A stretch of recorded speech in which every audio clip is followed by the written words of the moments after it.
Blacks in technology. Blacks in technology. Blacks in technology. Blacks in technology. Blacks in technology. Blacks in technology.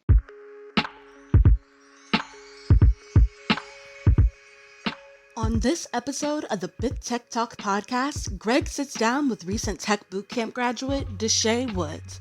Deshe shares her journey of participating in the Tech Elevator Bootcamp after receiving a Bit Foundation scholarship in 2022, when she made the decision to pivot from a career in education and nonprofit and dive into the tech sphere. Sit back and relax as we learn more about our wonderful guest with our host of the Bit Tech Talk podcast, Greg Greenlee. Hey, Deshe, welcome to the podcast. I'm happy to be here, Greg. How are you? Doing pretty well. How about you? I'm doing pretty good. I can't complain. Excellent. So, we always typically start our Q&A with, telling us a little bit about yourself, kind of where you're from, your education, things like that. Alrighty. Well, I'm originally from Detroit, Michigan. I was born and raised there. Okay. Um, and I did my undergrad over at Western Michigan University in Kalamazoo. Got my degree in art education. Then decided that I wanted to move to Grand Rapids, where I currently am. Did a little bit of work within education and nonprofit, Mm-hmm. and now currently I just made that career change, and I'm in tech right now, and I'm loving it. Excellent. Are you a Pistons fan, or is how does what is your loyalty lay in Detroit? I'm pretty loyal to all the teams. The Okay. Lions. I always say, like, especially with the Pistons and the Lions, like, we always have like this underdog faith, even though, Yeah. like, we're hoping that they can get to the finals. We're always cheering and rooting for them every year. So Nice. I'm always gonna have faith. That the Pistons gonna make it, the Lions gonna make it, everybody from Detroit is gonna make it. Right. Yeah, I've been to Detroit a few times. Um, there was actually a conference, a software developers conference up there called Self, and it was held at, is it the River City Casino or Motor City? Which Yep, I think Motor City. Motor City Casino. And the wife and I, we go up there. We just make kind of like a weekend of it. I like Detroit. I like you know what? Because I come from, I live in Cincinnati, and Detroit is black. Yes, yes, it Anything. is. So You're gonna see your people there for yeah. sure. So it's a totally different atmosphere and environment, and people are super welcoming, and yeah. So I love coming up there. Nice. So you came, from a career in education. What specifically did you do? I know you graduated from was it Western Michigan with a degree in education, but after that, like, kind of what were some of your jobs and your titles? Yeah, so originally I was running an arts program for the Boys and Girls Club in the greater Kalamazoo. Hmm. Did that for a couple of years. So, did all of their arts, music, creative writing, dance, pretty much anything you can think of creatively was what Nice. I ran over at the Boys and Girls Club.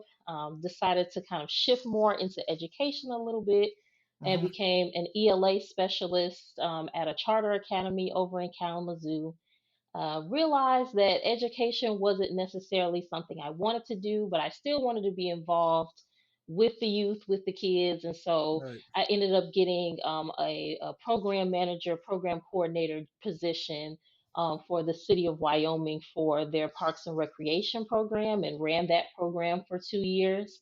Hmm. And yeah, that's pretty much what I did prior to making that transition on over into tech. So it sounds like you were kind of like on the artistic side of education for a while. What were Yes. you an artistic person? Like, how did that come about? Yeah, like, I've always been told that I was extremely creative, and I felt, Okay. hey, if I'm creative, then I might as well, go to school doing something that, I'm good at and I love to do. So, What my education consisted of was art education specifically. So Okay. I wanted to go in being an art teacher, but I kind of realized that I I didn't necessarily want to teach in like um a formal classroom environment. I wanted to have a little bit more freedom and flexibility on how creative I could be Hmm. teaching the kids. And so that's kind of why I steered a little bit away from teaching in the actual like classroom as an art teacher. But I Okay. loved working in nonprofit. I loved being able to expose, especially like Black kids, to certain things that maybe they don't get the opportunity to do in Right. school or in their normal day-to-day lives. And I just wanted to be kind of a representation of, hey, there are Black, artists, there are Black, creatives that love what they do and want to be able to give back to their community. And so um yeah, I loved my time as an artist back then. I still do a little Right. bit of it now. I'm Uh-huh. mostly a painter, so painting was Okay. what I concentrated in when I was at Western. So I just pretty much do that on my downtime when I just need a break and I need to do Nice. a little bit of mindless work. So yeah, that's pretty much what I do creatively right now. Very cool. Very cool. And you know, I know software engineering is not exactly art, but I think there's a creative side of Mm, coding and things like that that you can bring from your artistic and your creative mind. As a matter of fact, a lot of people don't understand or might not know is that especially nowadays with non-traditional education around boot camps and kind mhm. of being able to be self-taught, that there are software engineers that don't come from a CS background, right? And when you start looking into their backgrounds, you see that there's a number of them that are actually artists. They're Mhm. musicians. They're painters. They're creatives and things like that. And from what I understand, it really helps them, in their software development and kind of being able to think creatively and things like that. Yeah, absolutely. It definitely helps me per se because I will say when you're in a creative space or when Hmm. you come from a creative background, you deal a lot with criticism and making mistakes to have it kind of help build you grow. I mean, help you build and grow. Yeah. You allow yourself to make mistakes. You allow yourself to fall so that you can find different methods of doing different things. And so that's really one of the big things that really helped me in my transition was, not being afraid to make those mistakes and Hmm. kind of being able to think outside the box a little bit, right? Because when you're creative, you always want to, make that shock value, or you always want to either get people to think or you want Right. people to, kind of see your vision of what it is that you're trying to put out there. And a Right. lot of times you do have to think outside of the box or, kind of disrupt the pattern in terms of what is normally done. And I feel like a lot of that, is easily transferable, into a software engineering role, right? Because you're going to be able to find different pathways to get to the same goal. And Right. sometimes doing it, one way may not necessarily work for you. And sometimes you do have to kind of think creatively or think outside the box and say, hey, I need this solution. I can't figure out the solution to this specific problem. Right. What are some other things that I can do that I haven't done yet that could possibly get it to work? So, I've always a big proponent of, creatives turn tech. Yeah. Because they always bring that innovation, they always bring that creativity to the space, and I Yeah. always say that if you really want to go far in tech, you really have to be innovative and you really have to be creative with how you move about in this space. So Yeah. yeah, yeah, No, you it's a said a great lot, thing. and I wholeheartedly agree with you. And it's a really a good time to kind of have that mindset as far as failing and kind of learning from those failures. I Because I've been in tech for over 20 something years, and back in the day, making a mistake could be a death wish, and Hmm. nowadays. company cultures are adopting, having a blameless culture, right? And Mhm. using failures as teaching moments as opposed to disciplinary moments, right? Mhm. And so it's all about the post mortem, right? Like Right. if there's an outage or if there's some bad code that happens to make it way in production and cause everything to fail. Oh, like how did that happen? And what Mhm. can we do to mitigate that in the future? And let's have this post mortem and hash everything out so that we all can learn from it. Like that's kind of where things have been for a number of years. Mhm. So I think that's a really good mindset to have, and it's a really good time to be in tech because of that. Absolutely.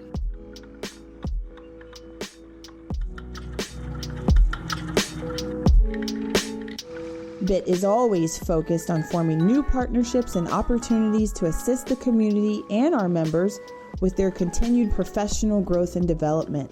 If you'd like to partner with us, send an email, inquiries@blacksintechnology.net.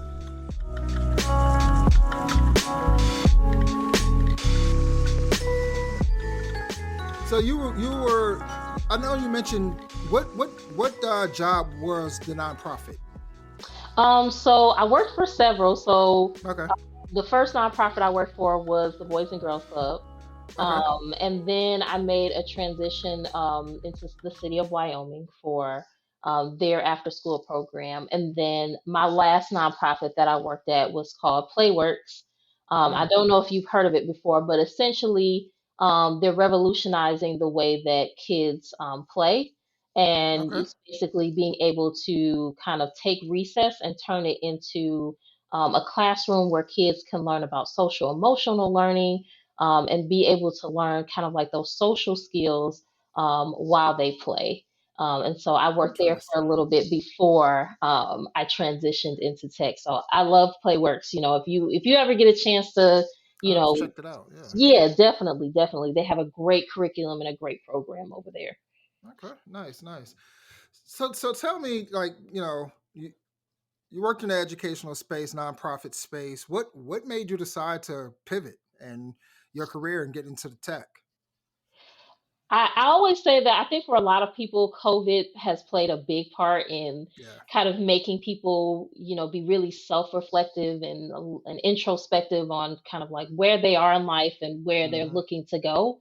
And while I loved what I did, I felt like I was very stagnant in my learning. I consider myself to be a lifelong learner.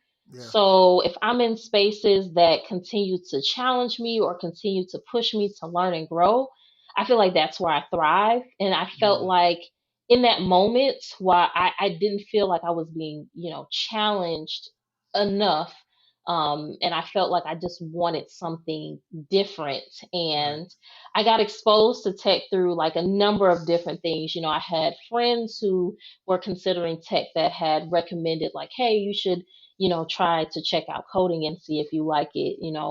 Social Hmm. media has definitely played a big part in, exposing people, especially Black people, to tech, because I think a Yeah. lot of us, and, I'm sure you've been in it for a long time. So I'm sure you've noticed that a lot of times there's not a whole lot of representation, or there hasn't been a whole lot of representation of, Black people within the IT space, within the tech space. And so social Right. media really opened up that door for me to be able to see like real life people being, not only being able to make that transition, but to be successful in tech, regardless of whatever background they came from. And so I Right. said, hey, I'll make the dive, I'll make the risk. Like, what's the worst that can happen? I can always just go back to nonprofit and education and be fine there. And I Right. always tell people, like, once I started coding, I literally couldn't put it down. It was something that, challenged me. It was something that pushed me to learn, Hmm. pushed me to grow. And it just sparked my creativity that I felt like I had lost, kind of Mm, being redundant and doing the kind of the going in the hamster wheel right. of education. And I'm sure a lot of educators can, relate to that, in that you're constantly being regulated by, um, rules and lesson plans and Right. benchmarks, and trying to get test scores up, or trying to reach those deadlines. And i Hmm. didn't i didn't necessarily want to be constricted by that. And so, yeah, that was really those are some of the big things that really pushed me to tech. And I mean, let's be real, like when you're in education, like it's almost a double whammy to be a creative in the nonprofit or education space, because we probably do the most amount of work and get the least amount of pay. That's pretty much what I tell people all the time. So Yeah. tech gives me the opportunity to be able to do something I love and have that financial stability to be able to kind of pass that on to the next generation. Nice. Hey, I'm glad you said that because, well, a couple of things on on about what you said. You were mentioning like seeing things on social media. Friends were kind of encouraging you to start coding, and that's the whole reason. Well, not the whole reason. That's one of the reasons why BIT exists. Like Mhm. part of our mission is to increase the representation of Black people in tech, and whenever I give interviews and I say that, I always try to caveat that with like I'm not trying to say to quote unquote white America like, hey, we're in this space. I'm Mhm. actually trying to reach back to our community and say, hey, this is a space that we belong in too. Right. And if you see me and you see others in this space, maybe that'll encourage you to want to pursue it or at least see it as an option for yourself. And so that representation is more for us than anything. The Mhm. second thing you mentioned is about just having that economic stability, Mhm. and a lot of people kind of assume like, oh, Greg, you found it bit just you know uh, to tackle diversity. And I'm like, no, I mean, I guess you can say that's part of it, but the other part is like I've thrived in tech, for the past 20 years. It's enabled me to be able to take care of my family and do things that, my mom, my dad weren't able to do. Mhm. Create generational wealth, those types of things. And that's the biggest thing I feel anyhow, for wanting to get more Black people in tech is to kind of want to have that progress, and be able to have other people build that generational wealth and pass it down to their kids. So for the economic part of that is more important to me than fulfilling whether or not a company's diversity numbers go up. Mhm. I feel like if we can get more people in tech, for the economic part, the other part will handle itself, right? Absolutely. So yeah, those are good points. Um, you were, you know, a bit scholarship recipient for Tech Elevator. Yes, I Tech was. Elevator was a boot camp, so we're going to Mhm. talk a little bit about that. How did you learn about Tech Elevator? Actually, I learned about it through a website called Career Karma. I don't know if you've heard of that site, but essentially, it provides people with resources on different types of tech boot camps or programs that Hmm. are focused on bringing minorities or people of color Right. into the tech space. And so they actually do like a quick like quiz or questionnaire on what is it that you're looking for, Hmm. where are your strengths, kind of where do you see yourself in the future. And that's kind of pretty much how I stumbled upon Tech Elevator, and I got the chance to do a little bit of research on the program and Hmm. what it was like. And I really loved their whole process of how they nurture people from all different backgrounds, and build them up to be able to be successful going out into the tech space, in Right. whatever field they choose to go after. So, yeah. Nice. Nice. Yeah, and we have a real good relationship with Tech Elevators. I know that there's a kind of a rigorous process in the beginning. Kind of Yes. tell us a little bit about about that onboarding the application process. So I will say that Tech Elevator's onboarding process or application process is pretty, I wouldn't say grueling, but it definitely takes a little bit of time. They definitely take the time to weed out people who are really committed and want to do it. So Right. the initial process was filling out an application. Mm-hmm. And after that application was just a small like aptitude test, maybe like 10 questions, Right. just to see if you have the aptitude to potentially be able to get in the program. And then once you pass that aptitude test, there's a little bit more extensive application process in that, they kind of give you a little insight on what the program will teach Right. based on whatever it is that you're going into. And then there is a more extensive aptitude test. And I will say that that aptitude test is somewhat difficult. It definitely challenged me a little bit. But Wow. it really tests your I would say personally it tests your your visual awareness, a little bit of your math skills, Mm-hmm. problem solving, deductive reasoning, how do you approach, certain tasks that you're given and how do you come to the solution.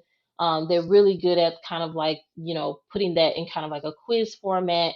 And then, after that, that's when they, based on those scores, that's when they Right. determine whether or not you're admitted into the program. So that was pretty Wow. much my application and onboarding process. Yes, it was a lot.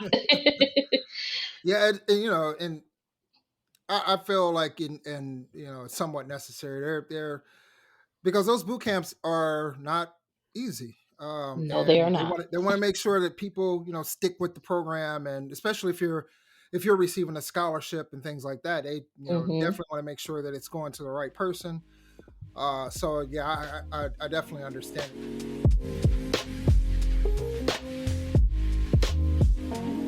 Do you have a product or service that you would like to share with the BIT audience? Or maybe you'd like to support the BIT community and do your part in helping us with stomping the divide? Start by sponsoring one of our podcasts. Please email us at contactus@blacksintechnology.net.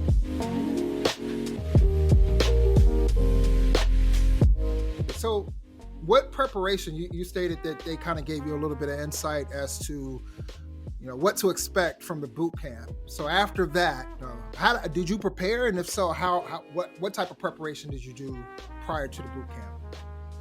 I would say, I did do a little bit of preparation. There are some things that they kind of suggest for you to do. So when you get admitted into the program, there's some pre-work that you're required to do, and they give you a Mm-hmm. little bit of time to complete that pre-work before the boot camp starts. But you do have to complete that pre-work in order to be able to officially start going into the program. So the pre-work pretty much just covers like the foundation of coding, like mostly front end. So like CSS, HTML, a little bit of JavaScript, not a whole bunch. Right. And basically just helping you to kind of get your feet wet a little bit and getting you prepared for kind of like the more rigorous and fast paced learning that you're getting ready to go into.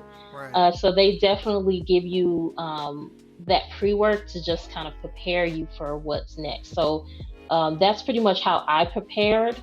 And I will say that some of the things that I wish that I would have done earlier on was, whatever, topics or things that I was learning in the pre work that I really struggled with. Mm-hmm. I wish that I would have, taken the time out to really do my own self study and really deep dive into some of those topics just so I could have a little bit more, understanding foundationally on maybe what it was that I wasn't piecing together, or, Right. what concepts I wasn't grasping very well. Because I will say that Tech Elevator's Pace, like I'm sure any other like guided boot camp, um, boot camp's pace is essentially they're gonna pretty much teach you a topic and review it and then move on to the next topic, right? Because it's not a 2-year program, it's not a 4-year program. So Right. you don't have the kind of like luxury of having a whole lot of time to review things and look over things and take your time with learning concepts. You pretty much have to, take the time to do your own research, your own studying, Right. so that when it gets down to kind of seeing if you have that knowledge or if you're able to do some of the tasks that they're asking you to do, you Right. kind of you set yourself up better for success by, kind of doing that self study. So that's one thing I wish I would have done. And one thing that I do highly suggest, if you are going to a boot camp and they're giving you concepts and work prior to that and you are just still like, I'm still not quite getting it, go to YouTube, go to Google. Google is every software engineer's best friend, I Oh feel yeah. like at this point. Because a lot of people have already, solved whatever it is that you're looking Yep. at. So doesn't hurt to, kind of see what solution they've come up with and figure out how they got there. So Yeah. yeah, those are definitely some of the things that, I did or I wish I would have done during my time preparing for the boot camp. Yeah. Those are great points. I think that it also prepares you for how your career in tech is going to be, because Mhm. a lot of times that's what you're doing. No, and so like a lot of self studying, because tech is constantly changing, it's constantly moving, so you constantly have to make sure that you're on top of the latest whatever technology it may be. In your space, you kind of have to stay on top of that. So it's a continuous learning journey. And the other part is that you made a good point about is YouTube and Google, like, Mhm. because in there, I think people tend to get I know people tend to get intimidated, especially when they meet someone and in their at their job who seems like they're just a genius. Like, oh my God, Mhm. that person. And what they don't understand, or they may not know, is that that person is using Google and YouTube as well. Yeah, absolutely. And the difference usually is just experience, right? Like they just have more experience at finding, it's solving their own problems, right? They've had Mhm. so many errors and bugs and had to work through that. They start to gain all that knowledge from all their failures, and now they seem like this person who's came out of the womb coding, when that's not the case at all. They know how to use Google, they know how to search Stack Overflow, things like that. Mhm. And so I've seen a lot of, especially when I wasn't a senior engineer, I've seen a lot of senior engineers just use Google, like, and Absolutely. say, I don't know, let's look it Mhm. up. Oh, this is how you do it. Okay, yeah. Mhm. So for anyone that's listening, if you thinking about getting into software engineering or any type of engineering and tech, and you're kind of apprehensive about it, just understand that this is a continuous learning journey. You're going to start at the bottom and Mhm. you're going to work your way up, and you're the same people that you see at the top, they were once doing everything that you were doing, so it's no shame at all. Absolutely, absolutely. I will say, to piggyback off of that, I've Hmm. heard a lot of senior engineers say there you're never gonna come to a point in your career where you say, okay, I know everything, Yeah, because exactly. tech is constantly evolving. The space, especially within software engineering, is constantly evolving. Yep. And so you're constantly going to be, once you feel like you've kind of had something nailed down, they're probably going to create or change something else or um, create a whole entire coding language, and Yep. that's going to be more efficient, and there are things that you're going to continue to learn. So if you feel now at the beginning that oh man, I don't feel like I have it yet, like trust me, there are people who've been in the game for decades and are still like, hey, I don't all the way get it either. So Yeah. just a word of encouragement for Oh people. yeah. It's constantly going to be a learning. It's constantly going to be a learning curve. Yeah. But I will say, like the experience and the journey along the way is definitely rewarding. Yeah, I think people have to understand, or need to understand, that less than 60 years ago, like we were sending men to the moon powered by computers that were not even as powerful as calculators that we have now. Right? Yep. Like that's how far and how much tech has changed. just in that time span, right? Like that's Mm-hmm. not a long time. 60 years and comparison to how long everything else has been around is nothing. It's like a blink of an eye. And so, you know, people who think that these people, people know everything, like that's not things change way too often. There's huge advancements in tech all the time.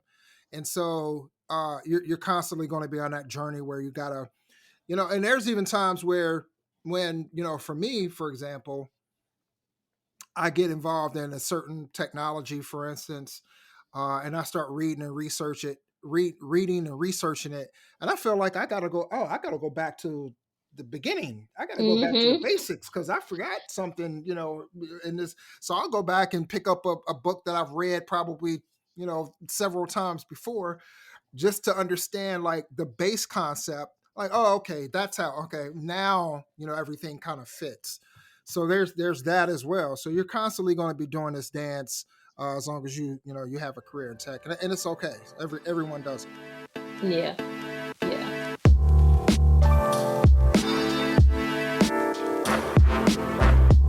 What's up, everyone? We hope that you're enjoying this episode of the Blacks in Technology Big Tech Talk podcast. Do you or someone you know have a dope story that they want to share with our bit audience? Blacks in Technology is seeking guests to be on our podcast. We're looking to highlight the journeys and experiences of Black women and men in the tech industry. So if you know of someone, send them our way. Shoot us an email to contact us at blacksintechnology.net or click on the link in the show notes and fill out our form. We're looking to hear from you.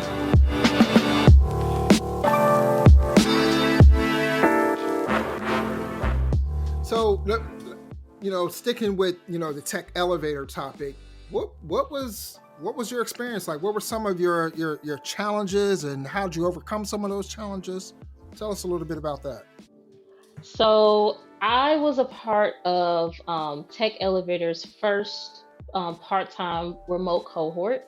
Okay. It was a 32-week cohort. Normally, their remote cohorts or their full-time cohorts are about 13 to 14 weeks, I believe. So it's a very short amount of time. Right. So the part-time program just allows you to be able to still, work, do your 9 to 5, and then continue to learn software engineering on Saturday morning. So pretty much my experience, definitely, I think people, I know it's like a running theme within the software engineering space where there's kind of like the motivation, there's like the motivation bar. And so you Mm-hmm. start off pretty optimistic. You go in saying, yeah, like I'm excited, I'm getting ready to learn about this new thing. And then you start learning all these new concepts that you had never heard before, processes that you've never done before. And then you start, your confidence starts going down, and you're like, oh, this is getting a little hard, but I guess I'm trucking along. And then you kind of get into like the valley of despair, where you're Mm. almost like, oh, this is too hard. Like, we learned about this thing yesterday and I still don't understand it. There are concepts from like weeks ago that I'm still struggling with. Like, I don't even know if I can do this. Mm-hmm. And then slowly but surely, like once you kind of get past that valley, Right. slowly but surely you'll start, like, once you start practicing and creating like your own projects and learning more concepts that kind of piece the puzzle together a little bit, and you Right. start saying, okay, I don't know everything, but I'm starting to learn a little bit more than I did, a day ago, a week ago, a month ago.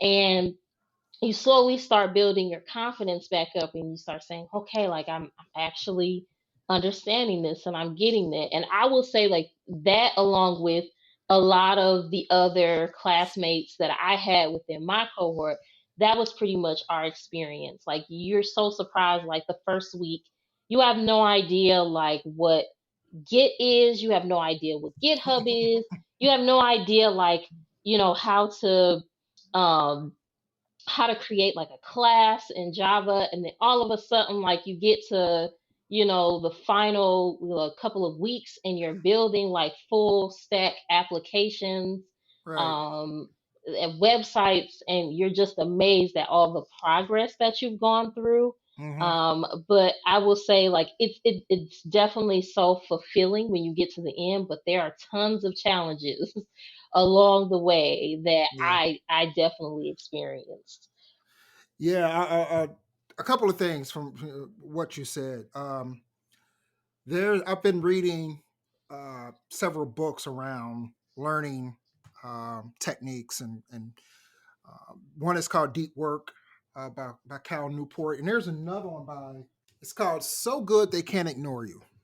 Mm, Two books by Cal Newport. He's a really good author, and he always talks about this initial, like whenever you're really trying to learn something, deeply learn something, this initial shock that you have because you don't get it, right? And mm-hmm, how normal that is. But it usually, throws people for a loop. And because it's, I would say, painful from the standpoint of, um, people, if you feel like you're not getting something, you're just like, oh, I'm not getting this. It's painful in that respect, right? mm-hmm, People tend to, kind of run away from it. mm, And he talks about, if you get over that initial shock of it, right? Like if you start in this kind of habit of like going deep into learning. So for instance, you might start setting up a routine where you say, I'm going to spend 30 minutes in deep learning, right? mm. And maybe the first week or so, it's going to seem grueling because Yeah. you want to run away from it because everything seems foreign.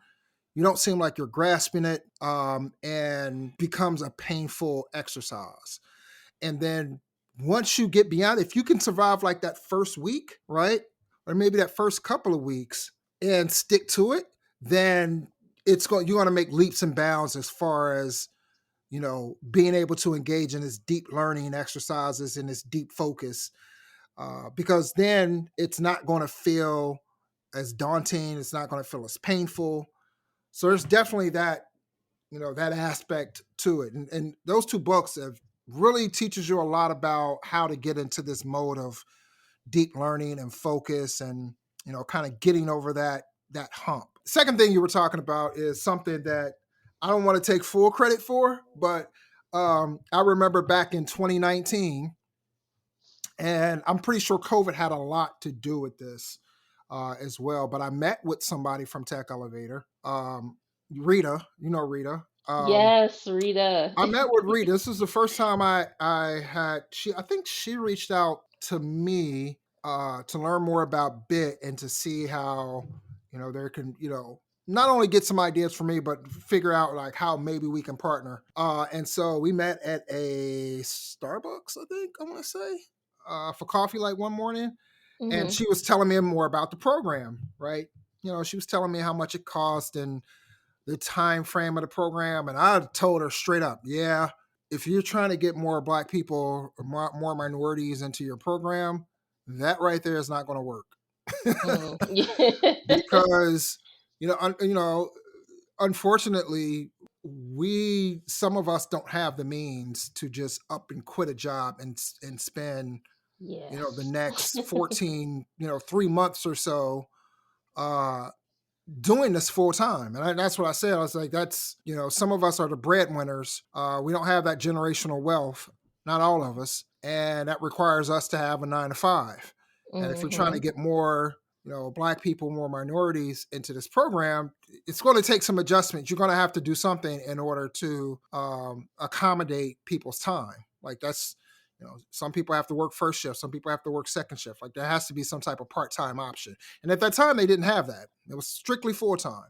And then the Mm-hmm. second thing was around cost, right? Like I was just like, that's too expensive.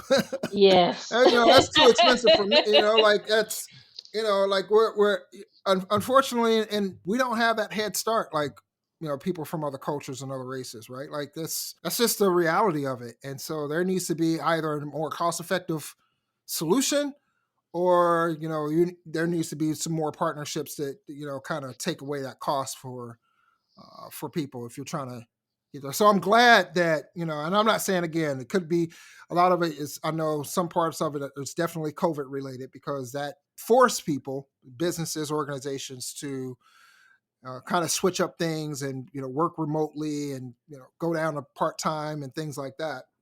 But I'm glad we had that conversation, and now the results of it are, them changing their curriculum around to accommodate more people. So excellent. Absolutely. I'm appreciative for you putting that bug in her ear, because if you had put that bug in their ear, I possibly wouldn't have even have had this experience, because both of those things were big reasons why Yeah. a lot of the boot camps that I had initially applied to just didn't work.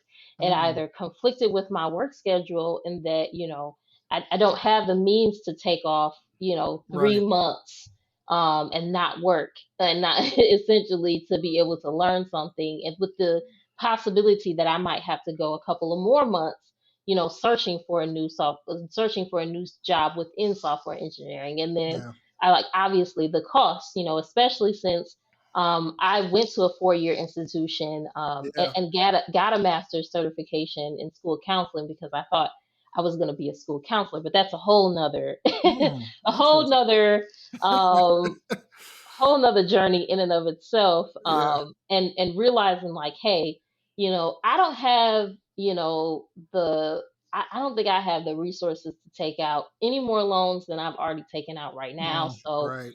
any type of, help or assistance that I could get, I was all for. So I'm so appreciative of Rita, because I know she really advocated for me, to Nice. be able to, get the scholarship, Yeah. because she even saw like the potential that I had and being able to go through the course. And so appreciative of you and appreciative of Rita. If you Oh, listening to thank you. this, Rita, thank you so much. Yeah. That's cool. Rita's a cool person. She was at BitCon. Her and I can't even remember his name. She's gonna kill me. But the founder of Tech Elevator was there. Yes, Anthony. Okay, yeah, yeah, yeah, and we kicked it as well. So it was real cool. Um, so I'm glad that all worked out, right? Hmm. Absolutely. But you know what, too, the other part of that is something that you touched on, and I think is really important. Is she advocated for you, right? And Hmm. that's something that we also need. We need advocates. We need allies. But the other part is just an opportunity. Like people think that Yes. when they say when they talk about diversity and inclusion, the first thing they want to go to, their kind of run to thing is, oh, you're lowering the bar. And it's like, no, we're not asking you to lower anything. We just want the opportunity, right? Absolutely. And so once you give us that opportunity, advocate for us, then we're able to take it home. So you're now working as an engineer. You're at Interact.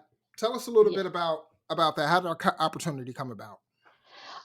So I mean, LinkedIn was really what kind of exposed me to Interact. They, interestingly enough, had a full stack immersive training program, where they take a certain amount of candidates and they'll essentially train you on the stack that their third party company, that they're collaborating with. Mm-hmm. So they want entry level, engineers, but maybe they don't have like the time or the resources to be able to train them on all of the No, okay, yeah. stacks that they're looking for. And so Mm-hmm. Interact had an opportunity where they were picking candidates to essentially be a part of that immersive, with a goal of being able to transition us into a spot over at CVS Health, as a Okay. software engineer. So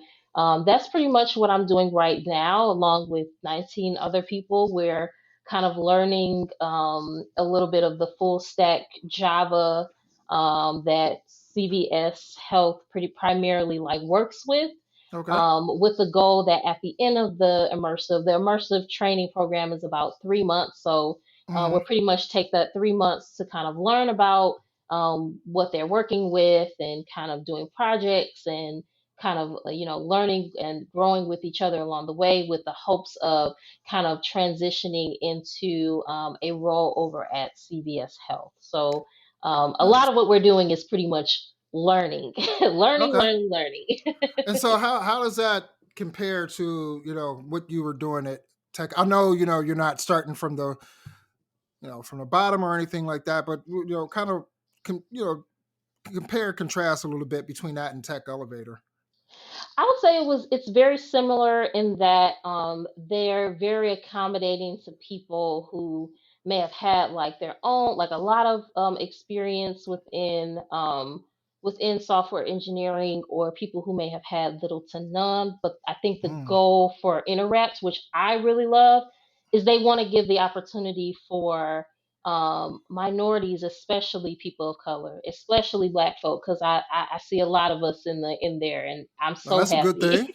Yeah, that's dope. um, they're all about giving us the opportunity to be able to have that role and that opportunity for companies like CVS. And I know you Nice. mentioned opportunity, not too long ago, and Yeah, Interact is really, passionate about giving us an opportunity. And so I would definitely say that they're similar in that regard to Tech Elevator, but I would definitely say the pacing is a lot quicker than Tech Elevator. oh, I okay, kind of got a little, I got some luxury on that. I had 32 weeks, whereas this is 13 weeks. So it's a very short, condensed process. okay, And it's definitely for we're kind of looking for that role essentially. So we're kind of building our knowledge up to potentially kind of move on into like a full-time role gotcha. over at CVS. So that's a little bit different in that like there's actually a job opportunity that that Right. is really lined up for us at the end. Mm-hmm. Um, so there's a lot more motivation to kind of do very well and to learn as much as I can, and Right. really support one another, and because I will say at Interrap specifically, um, that the cohort that I'm a part of, we're really big on supporting each other. And not that Tech Elevator didn't do that, but it's Yeah. it's nice to see people that look like me, that come from Oh the yeah. same backgrounds as me, be able to say, hey, we're all in the same boat. Even if all of us don't get a job opportunity here, let's all still continue to support each other and help each Yeah. other, so that whatever opportunity that we end up getting, everybody ends up winning and everybody ends up eating. So Yeah. I love that aspect, in that, there's that representation there, there's that support there, Yeah. and there's that relatability there. Like I don't have to feel like I'm code switching, or that I have to kind of put on this like professional hat for 8 hours of the day. Like I can be myself. I can Right.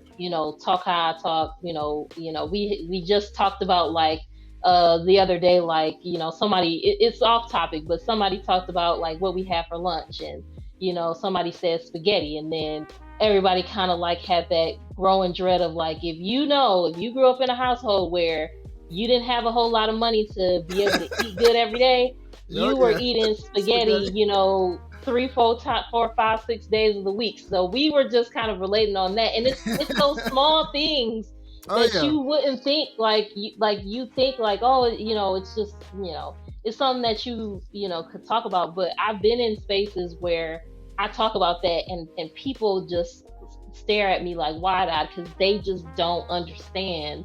Yeah. Like they can't relate culturally to what that means or represents for us. So it's always refreshing to be in those spaces, and I'm definitely enjoying the journey so far. I definitely know what you mean. And sometimes spaghetti with just butter, not even Yep. sauce. So throwing that out there too. But it's funny because a friend of mine, uh, this was probably back in 2010 when Bit was first getting started. And we were discussing like kind of the same thing. And one of the things he brought up, and by the way, this guy is exceptionally smart, probably one of the smartest people I've ever met. Mm. He's an ex-Marine, and Wow. he just has this regimen about himself when it comes to learning. And it's not just tech stuff. It's like game theory. It's all types of stuff. So Mhm. economics, it's psychology. So what he does is, he's like, oh, well, I want to know about this topic. Let's just say economics. I'm going to read whoever are the top, economics people in the world. I'm going to read their book, and then I'm going to read 3 or 4 other books, right? Like Mm. that's how he goes at things. And so he was real instrumental in I guess me finding kind of like that, like that. What's that? Kind of finding my footing in Mm. as far as like in this space. And when I say in this space, not just tech, but helping Black people in this space, right? Being and having that knowledge and being able to like help build community. And one of the things Mhm. that he said was, it's not even going to these I think we were talking about tech conferences at the time. It's like it's not about being able to talk tech. He said I can talk tech with anybody, and going into some of these conferences, it's the other stuff.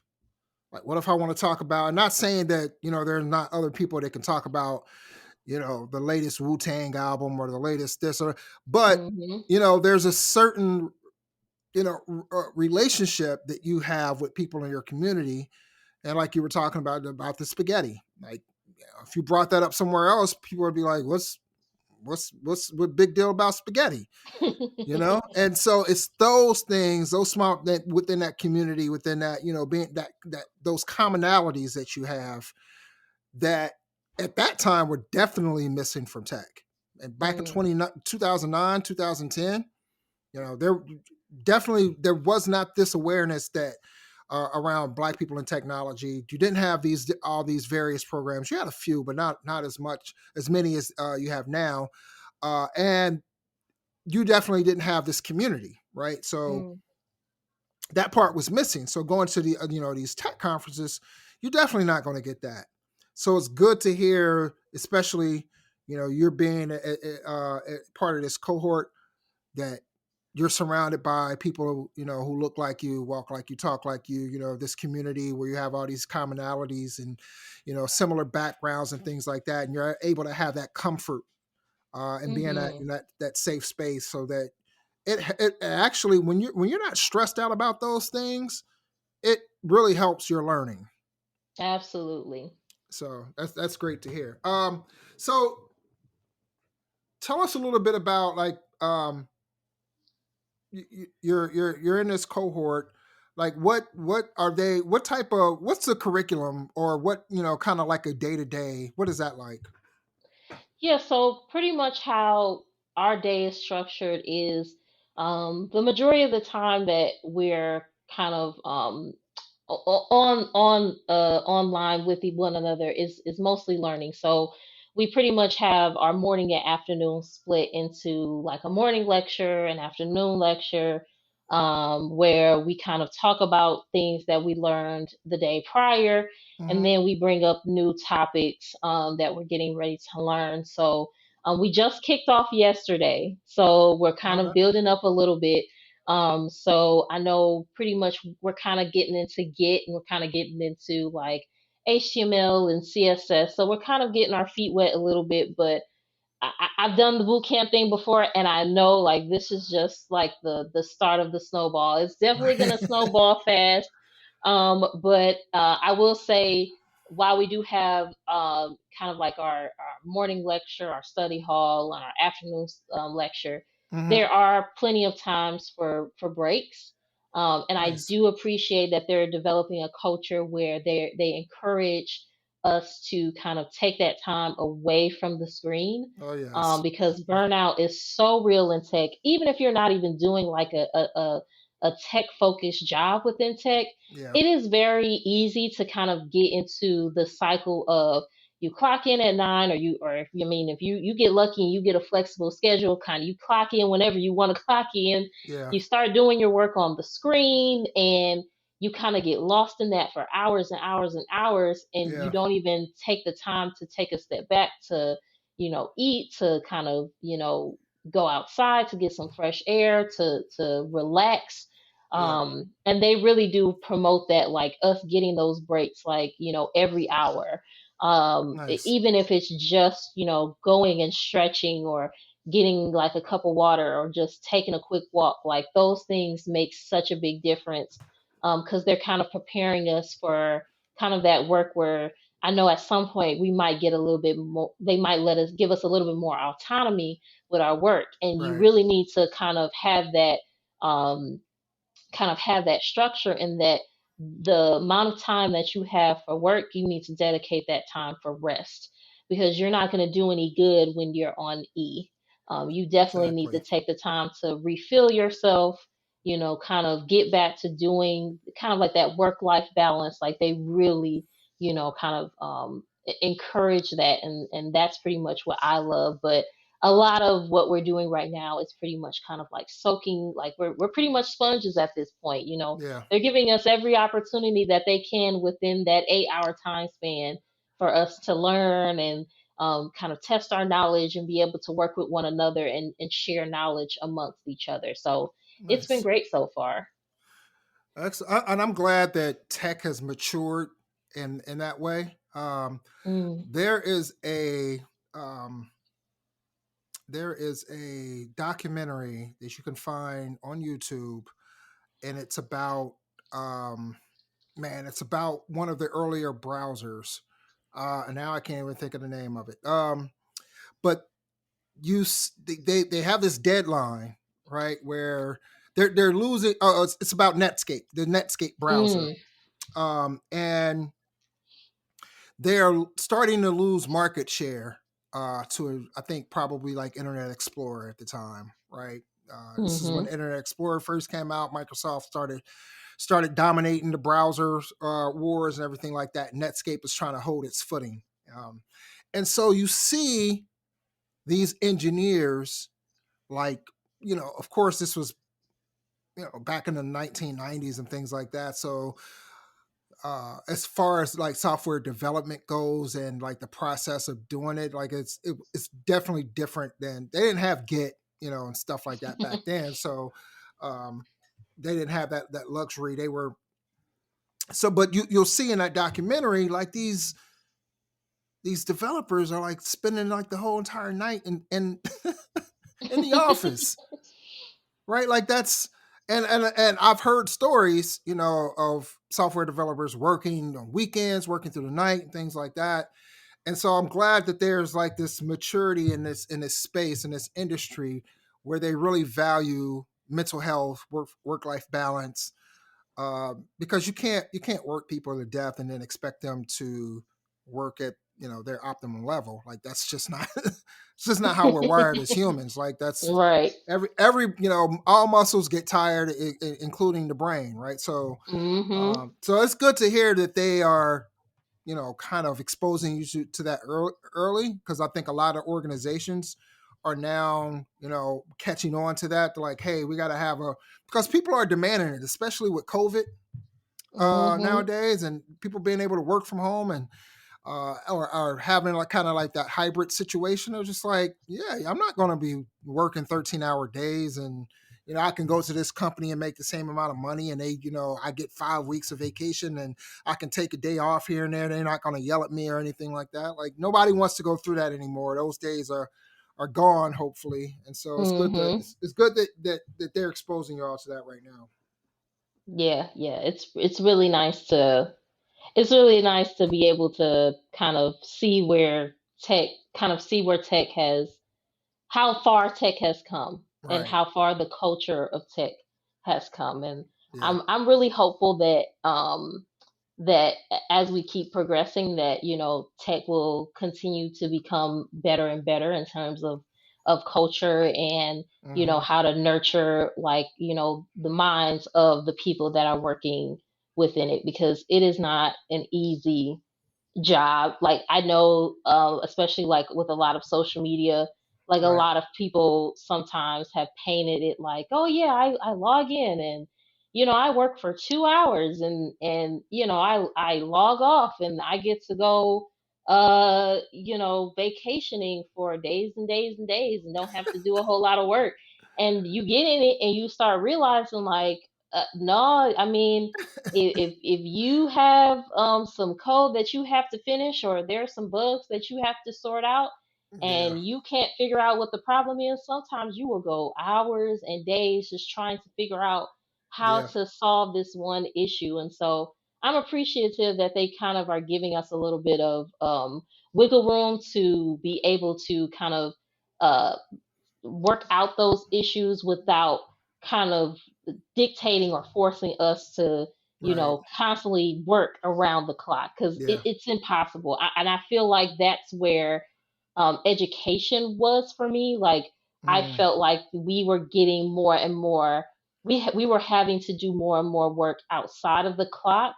And it mm, and it just didn't feel very fulfilling, and there wasn't a culture for educators. And I'm hoping that it's getting a little better. I've only been 1 year out of the game, but I'm yeah. hoping that it's gotten at least a little better, where they're at least starting to recognize that, nobody is able to work 24 hours, seven Right. days a week. It is just literally impossible. Like, our bodies are not formulated for that. Like, we're not Right. created to work 24/7. And so, um, yeah, I'm hoping that, people will look at tech in other different spaces outside of tech and realize, like, hey, we can incorporate this, Yeah. not only in the tech space but in other spaces. So I um, agree. I yeah. agree. Yeah. I don't envy teachers at all. I don't. My wife volunteers at my son's school, and she tells me about some of the things that and of course, this is elementary school, and you're dealing with younger kids and things like that, and Hmm. but just the amount of stuff that they have to do outside of it, and then nowadays they have parents buy a bulk of, because I remember when I went to school, and I'm might be showing my age here or telling my age here, but you needed the real basic stuff, right, like a couple Hmm. pencils and things like that, and I didn't need to bring glue, and I didn't need to bring colored paper, and schools had all that stuff back Hmm. then, right? But nowadays they're sending an entire list Yeah, you got to bring home. the You got you to got to bring buy the whole classroom at that point. right, right. And I've heard of teachers having to come out of their own pockets for supplies, Yes. Yes. and so yeah, and so I don't envy teachers as far as like the workload, as far as things like that, and not only that, but they're so underpaid. Yes. I wish that it would, I wish something would happen. I don't know how it would happen, but maybe they, take some of that lottery money Man. and just and just kind of divert it to paying teachers, man. Because I'm pretty sure that affects how teachers teach. I'm pretty sure that affects how Yes, they it want to does. work and everything. Like if you know, if I'm coming into class, and I'm not saying all kids are like this, but you have to pay for your own supplies. You have to work later hours. You got kids acting a fool. Like, Yes. yeah, and I'm only getting 40, 50,000 a year. Nah, Mm-mm. I'd rather do something else. And I'm pretty sure, and and no, not that it's all about money. I know there's a lot of teachers out there that do it for the love of teaching, but Yes. that's still a very high bar for people to overcome, right? That Mm-hmm. So I hope they figure this out one day. I mean, we were given 50, 60 million dollars to baseball and hey, I'm all about, hey, get your money. I'm not saying don't Mm-hmm. get your money, but at the same time, I mean, they're teaching our kids, so something's got to give, right? Eventually. Absolutely. Yeah. So what are some of your goals? Next few years. Yeah, next few years, I'm hoping that once I get settled into a role as a software engineer, Hmm. I really do hope to give back to my community. Yeah. I really had a huge, a strong tie with the youth that I worked with in Kalamazoo and in Grand Rapids, and I really want to be able to give back to not only those communities, but like my hometown in Detroit, because Nice. if I would have been exposed to seeing more Black women in this space when I was younger, Yeah. it, I think about the possibilities of, would I have taken that route a lot sooner if I had just seen more people that looked like me? And so Yeah. I want to be able to help expose more youth, especially like little Black girls, and letting them know, like, you have the capability to be able to be Yes. successful in this field. So my hope and my goal is to kind of get back into that nonprofit space a little bit. I want to be Okay. able to kind of develop my own nonprofit, or maybe collaborate with other nonprofits in the area, to where we provide like free software engineering courses, or Nice. free exposure to software engineers to um, schools in like at-risk areas, or in places where they don't have the means to be able to get that exposure Yeah. on their own.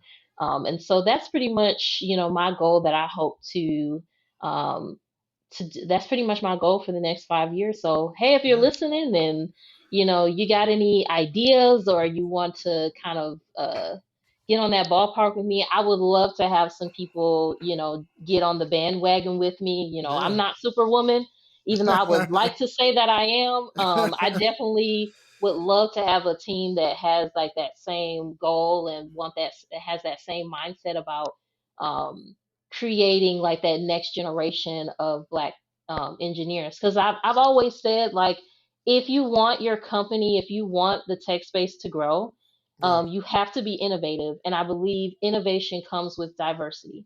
And if you are not diverse, you will never be challenged to think outside the box. When you Facts. have a diverse group of people, Yep. you're going to constantly always be getting new ideas, new Yep. ways of thinking. How somebody does, this in one area might be completely different than how they do it in another area. And we see it Yep. all the time in many other different spaces. And so I want to be able to help bring more of that diversity into the space, Mm-hmm. so that we can really see like tech soar. Like I really feel like we should be living like what is that one show called? The Jetsons. Yeah. I really feel like that's how we should be living. We should, I feel like we should have discovered living in space, and we should have like everybody should have, flying cars, and Yeah. we should be living in like a futuristic era. But I do think one of the big setbacks is that the tech space really has not like embraced bringing in more diversity Right. into the space. And so if I can like push the needle a little bit more towards that, Yeah. I'd love to do that. So yeah, But that's like my ultimate goal, or dream for the next couple of years. well, those are great aspirations. And a plug here for there's Bit Foundation, so there's Yes. always opportunities for for helping out there. But I think there's a chapter in Detroit, a Bit chapter in Detroit as well. And there's always possibilities of starting one in Grand Rapids as well. Yes. But I do agree with your statement about helping at risk youth, because Mhm. one of the things that ends up happening in this space is that we end up grabbing the low hanging fruit, which Mhm. is a lot of times kids or young adults that have maybe maybe a little itch for tech already, right? Like they're not Mhm. that so far removed from it that they're it immediately turns them off when they hear it. They're just like, oh, okay, yeah, I've looked at that, right? So Mhm. it's those people that that organizations like ours have normally grab, but being able to the real, I think, impact is going to be made when we really start getting those at-risk youth and bringing them into Yeah. the fold, and growing that talent as well. So I Hmm. think like I know that there are some organizations out there that have tapped into it a little bit, but I still think, I mean, because if you look at some communities like this, there's a lot of at-risk youth out there that if they just had something else to focus on, they can make an impact, they can make a career in tech. Hmm. And so it's always been about, well, how do you go about not only reaching out to them, but bringing them in and keeping them there, right? Like that's going to be Right. a key thing too. So yeah, I mean, if you have some ideas about it and you can bring some of those ideas to Bit and want to get something started with the chapter near you, that would be great. Absolutely. That sounds awesome. Um, Last thing, are you going to make it or be able to make it to BitCon? We're in Nashville this year, and Yes. I am definitely gonna make it to BitCon this okay, year. I nice. loved it last year when we were in Orlando. I loved the sun. I loved Oh, connecting did with you folks. go? So I did. I was there. Did I we was meet? there. I think I might have seen you in passing. I know it was Oh, a lot going on, and there were so yeah. many different like speakers and sessions that I really wanted to go to. So I was jetting all over the place. Oh, nice. And I Okay. know that I might have seen you on the stage a couple of times, but I don't Yeah. think that I got the chance to formally introduce myself. Because I know Okay. when I saw Rita at the check-in, she was like, "You got to go meet Greg. You got to go see Anthony." And I was like, "Yes." And then Oh. never got the opportunity. It was my first tech conference, so Oh, wow. I Nice. think I was a little bit overwhelmed by everything, and I just wanted to do everything, and so yes. So hopefully we can meet this Yeah, year we'll definitely at do that. VidCon. Yeah, when you see me, just come up to me. I'm Yes. super approachable, like, so yeah, that would be fantastic. I didn't even know you were there. That's awesome too. Yes. Excellent, excellent. Okay, so before we get out of here, how can people, if they want to learn more about your journey, or even if they want to contact you for, to hear more about your journey, maybe they want to get you on another podcast like this one, how can they get in contact with you? So I'm pretty active on LinkedIn. So if you look up my name, Deshe, Deshe Woods, you feel free to send me a connect or Okay. just a quick personal note, and I'll be happy to get with you. I should probably do a lot more. Kind of journaling my experience. So I'm trying to kind of see if I can do a little something on TikTok. Okay. So kind of documenting my journey of on Interrep, since I didn't get the opportunity to do it on Tech Elevator. So Okay. you can follow me on TikTok at Woods Deshe.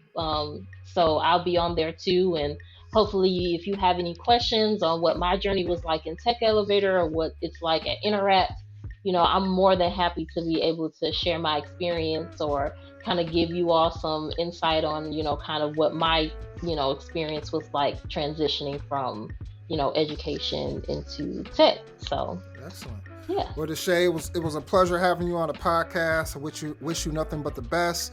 Hopefully, we get to meet at BitCon this year. Yes, we will meet at BigCon. Yeah. So good luck with everything. Good luck with Interact and CVS. And hope to hear from you soon. All right. Thank you so much, Greg. I appreciate it. All right. Take care. You too. Bye. Blacks in technology. Blacks in technology. Blacks in technology. Blacks in technology. Blacks in technology. Blacks in technology.